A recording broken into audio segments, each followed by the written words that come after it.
Mountbatten जब इस देश में आया तो वो गांधी जी को मिलने के लिए बुलाया। बिहार में गांधी जी उस समय जहाँ दंगा हुआ था, जहाँ मार काट हुई थी, वहाँ पर वो काम कर रहे थे। पहले नोआखली में गए थे जहाँ दंगा हुआ था, जहाँ हिंदू मारे गए थे, तो वहाँ काम कर रहे थे। फिर बिहार में आए, तो जब वो मिलने बिहार में ट्रेन से जा रहे थे दिल्ली, तो वहाँ पे जो रास्ते में कोई इनकी घड़ी चुरा लिया। जब वहाँ गए गांधी जी माउंटबेटन से मिले तो दुखी थे, क्योंकि घड़ी चोरी कर लिया इनकी। तो माउंटबेटन ने क्या कहा, क्या महात्मा जी कोई हमसे कोई भूल हो गई? गांधी जी ने कहा नहीं, आपसे कोई भूल नहीं हुई है, रास्ते में किसी ने हमारी घड़ी चोरी कर ली। तो माउंटबेटन को एहसास हुआ, गांधी जी की आंखों में आंसू आ गए थे जब वो ये बता रहे थे। तो माउंटबेटन को एहसास हुआ इनकी घड़ी नहीं चोरी हुई है, इनके जो मूल्य थे देश में, जो इनके सिद्धांत से उसने चोरी कर लिया। 6 महीने के बाद एक आदमी गया, बिरला भवन में गया और कहा हमको गांधी जी से मिलना है। जो उनके सचिव थे वो पूछे कि आखिर में क्यों मिलना चाह रहे हो? तो कहा नहीं, ये बात तो हम और किसी को न बता पाए, हम ये बात गांधी जी को ही बताएंगे। गांधी जी से उसको मिलवाया गया। तो वो जो चोरी किया था घड़ी निकाल के गांधी जी को दिया। गांधी जी बड़े खुश हुए और कहे हमारा खर्चीला बेटा है, ये घड़ी चोरा करके काम चला रहा है। तो आप समझिए, चोर गांधी जी की जो घड़ी चोराया, बिहार में जो चोरी हुई थी ट्रेन में घड़ी की, वो ले जा करके गांधी जी को दे दिया। ये मजबूरी का नाम गांधी है। चोर मजबूर हो गया, चोर नहीं हजम कर पाया। और लोगों की तो बात आप सोचिए, गांधी की नैतिक बल था, मॉरल वैल्यू था, उसको कोई व्यक्ति हजम नहीं कर पाया उनको दुख दर्द दे करके। आप समझिए, गांधी जी पेंसिल का प्रयोग जब तक वो पकड़ सकते थे तब तक करते थे। लोगों ने पूछा इतनी मेहनत क्यों करते हैं, इसको पकड़ पकड़ के लिखते हैं आप? गांधी जी ने कहा अगर हम पेंसिल फेंक देंगे, ये पेंसिल कोई हमारे जैसा ही आदमी इसको बनाया हुआ है, फेंक देने का मतलब उसके शर्म का अपमान कर रहे हैं। गांधी जी आप समझिए, छोटी छोटी चीज़ों का जिसमें गांधी जी को लोग गाली देते थे, उसका भी वो प्रयोग करते थे, उस लिफाफे का प्रयोग करते थे। तो गांधी जी लोगों के साथ इस तरह से जुड़ गए थे, ऐसे जुड़े हुए थे कि उनके एक एक चीज का महत्व समझते थे। और आप समझिए, बिरला जी का एक प्रसंग बताऊं मैं आपको। बिरला जी को विश्वास ही नहीं होता था गांधी जैसा कोई आदमी भी हो सकता है इस संसार में। बिरला जी गांधी को देख करके चमत्कृत रहते थे, उनको ये विश्वास ही नहीं होता था इस टाइप का गांधी जैसा कोई आदमी भी हो सकता है। वो जो उनको दैव पुरुष टाइप समझते थे, उनको ब्लैंक चेक दिए रहते थे कि लो जो पैसा खर्च करे खोई करो, ब्लैंक चेक दिए रहते थे। ये भी कहते थे गांधी जी से कोई एक हिसाब ना बनाइएगा, लेकिन गांधी जी उसका हिसाब बनाते थे। बिरला जी जब मिलते थे तो उनको वो देते थे, बिरला जी बिना पढ़े उसको फाड़ के फेंक देते थे। इस लेवल का मतलब विश्वास था गांधी जी पर। होनहार बिरवान के होत चिकने पात, जो लागू होता है वो गांधी पर ही लागू होता है। सत्यवादी हरिश्चंद्र की कथा सब लोगों ने पढ़ी है, सबने पढ़ी है, लेकिन सत्यवादी हरिश्चंद्र की कथा पढ़ करके सत्य बोलना कौन सीखा? कौन सत्यवादी बना? गांधी ही तो बने। गांधी ने हरिश्चंद्र की कथा पढ़ करके ये कहा कि क्यों नहीं सब लोग ऐसे ही सत्य बोलते हैं। सत्यवादी हरिश्चंद्र की कथा पढ़ के सत्य बोलने लगे। श्रवण कुमार का जो नाटक देखे, पितृभक्ति उनके अंदर उपज गई। एक और देखिए बात, बहुत महत्वपूर्ण बात बता रहा हूं मैं, ध्यान से सुनिएगा इसको। गांधी जी के बचपन का उदाहरण आप देखिए। सत्यवादी हरिश्चंद्र का नाटक देख करके सत्यवादी बन गए। श्रवण कुमार का नाटक देख करके पितृभक्ति उनके अंदर आ गई। और अहिंसा का एक जबरदस्त उदाहरण आप देखिए गांधी में, जो शायद कभी किसी के दिमाग में वैसा भाव आया ही नहीं होगा। एक बार गांधी जी को इनके बड़े भाई पीट दिए, रोते हुए अपनी माँ के पास गए। माँ ने पूछा तुम क्यों रो रहे हो? गांधी जी ने कहा बड़े भैया ने हमको पीट दिया। तो इनकी माँ ने कहा तुम क्यों नहीं पीटे? कहें हमको क्यों बताती हो माँ जी, माँ हमको क्यों बता रही हो कि हमने भैया क्यों नहीं पीटा। अरे उनका मना करो, हमें ना पीटें। तो आप समझिए आज तक तो हमारे भी इतनी उम्र हो गई, ये भाव ही नहीं आया कि हम क्यों कही हुए हमें न पीटे। बच्चों में होनहार बिरवान के होत चिकने पात जो लागू होता है वो गांधी पर ही लागू होता है। और सुनिए, इनके विद्यालय में इंस्पेक्टर आ गए, इमला बोले तो 5 शब्द बोले थे, गांधी जी का एक शब्द गलत हो रहा था।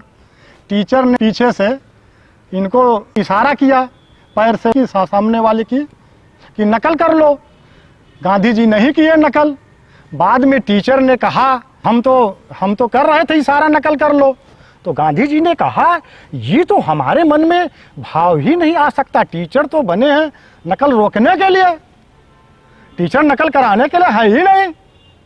तो आप सोचिए कि किसके अंदर ये सब भाव आया, किसी के अंदर भाव आया। एक बार टीचर ने इनके ऊपर जुर्माना लगा दिया, देर से गए स्कूल में। गांधी जी ने कहा, अपना दिया सफाई की विलंब से हम क्यों आए हैं, लेकिन अध्यापक को इस बात का विश्वास नहीं हुआ। गांधी जी को ये दुख नहीं हुआ जुर्माना लगाया। गांधी जी ने ये कहा कि मेरे ऊपर विश्वास नहीं किया गया, इस बात का दर्द है। तो गांधी जी में होनहार बिरवान के होत जो चिकने पात है वो गांधी जी में पाया जाता है और लोगों में ना पाया जाता। हम तो हरिश्चंद्र के नाटक देख करके पितक सेवा न किए, सत्यवादी हरिश्चंद्र का बहुत बार नाटक देखे, नहीं विचार नहीं आए सब लोग करें, ये गांधी में ही तो विचार आया। तो गांधी जी इस लेवल के आदमी थे। एक बार गोखले जी ट्रेन पे छोड़ने जा रहे थे, गांधी जी कहीं आप काहे कष्ट करत हो, आप रहो हम चले जावे। कहीं नहीं, तुम फर्स्ट क्लास के डिब्बे में अगर जाते, प्रथम श्रेणी वाले में, तो छोड़ने हम न जाते, तुम तीसरे दर्जे में जा रहे हो इसलिए हम तुमको छोड़ने हम चलेंगे। तो इस लेवल का भाव आप देख। साबरमती आश्रम गांधी ने क्यों चुना, उसके पीछे का तर्क आप देखिए। साबरमती जो आश्रम था, जब गांधी जी देश में आए थे हुआ कि आश्रम आप कहाँ बनाएंगे, कोचरब में पहले बनाए थे, फिर हुआ साबरमती में बनाना है। तो वहां जब वो देखे, जब गए घूम के देखे तो बगल में जेल थी,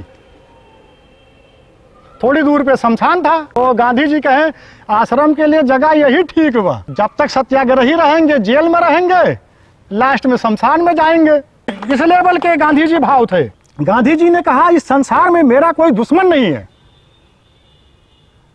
कौन कह सकता है मेरा दुश्मन नहीं है। जो गांधी जी को मारते थे, पीटते थे, गांधी जी उनके प्रति भी प्रेम करते थे।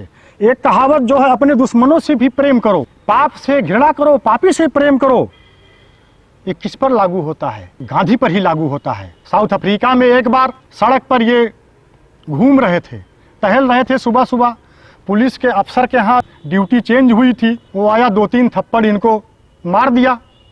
एसपी साहब ऊपर से देख रहे थे, कहें गांधी तुम इसके खिलाफ मुकदमा लिखाओ, मैं गवाही दूंगा। गांधी ने कहा अपने ऊपर हुए जुर्म के खिलाफ मुझे मुकदमा करना ही नहीं है। मीर आलम नाम का एक आदमी गांधी जी को एक बार लाठी पीट दिया साउथ अफ्रीका में।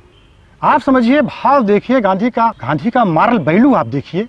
आप सोचिए उस आदमी ने इनको लाठी पीट दिया, बेहोश हो गए, ये मूर्छित हो गए, उठा के वहां से गए कहीं। जैसे ही इनको होश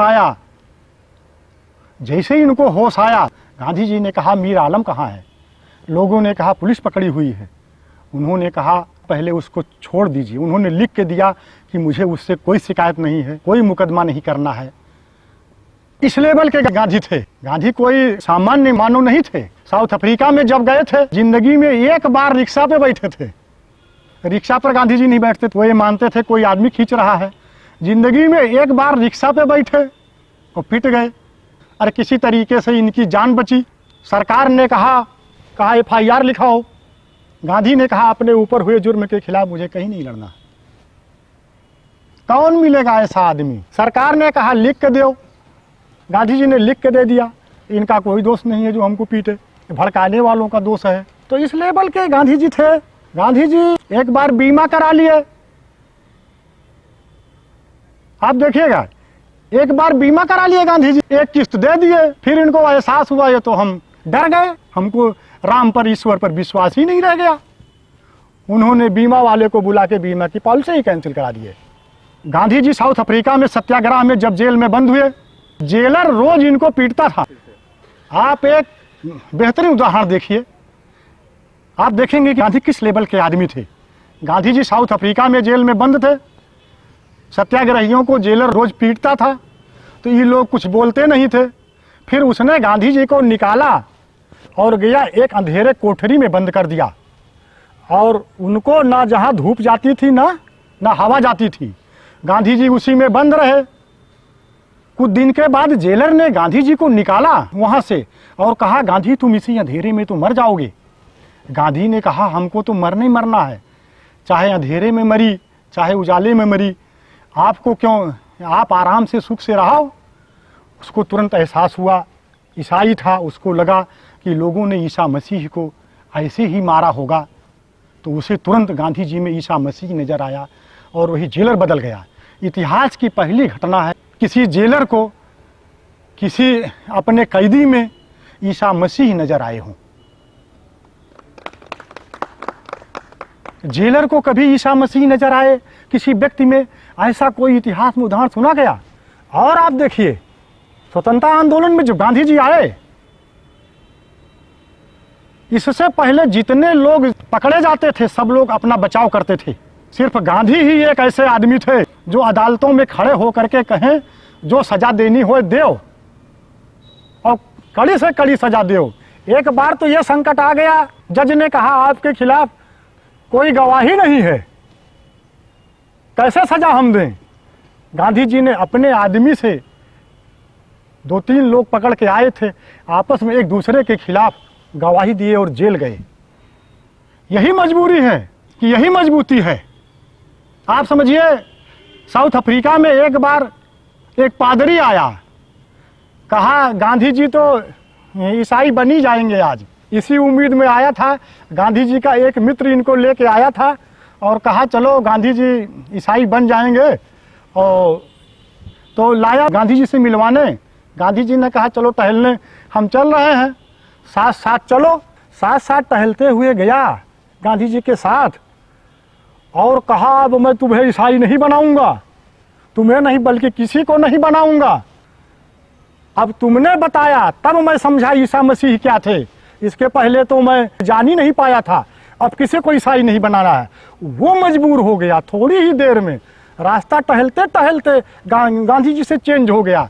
कहा ईसा मसीह को अब मैं समझा, अब मैं ना तो तुम्हें ईसाई बनाऊंगा ना किसी को बनाऊंगा, और तू बताया तो मैं समझा। तो पादरी तब समझ पाया। साउथ अफ्रीका में एक बार टहल रहे थे, एक महिला ने कहा, गांधी जी आपकी ताकत से सरकार नहीं हारती है,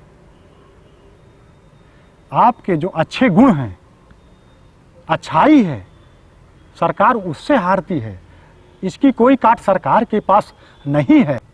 तो गांधी जी की जो अच्छाई थी, जो नैतिकता थी, उससे कोई नहीं पार पाता था, और वो विश्व के महानतम लोगों जैसी थी। और एक बात समझिए, जब कोई आदमी निराश हो जाता है जीवन में, कितना भी आंदोलन कर ले, लड़ाई कर ले, वो कर ले, जब नहीं जीत पाता है तो कहाँ जाता है? फिर गांधीगिरी करता है, फिर फूल देता है, फिर किताब देता है, फिर जो भी करता है। अंत में निराश आदमी जब कोई सहारा नहीं पाता, गांधीगिरी पर उतर आता है, वो गांधीगिरी करता है।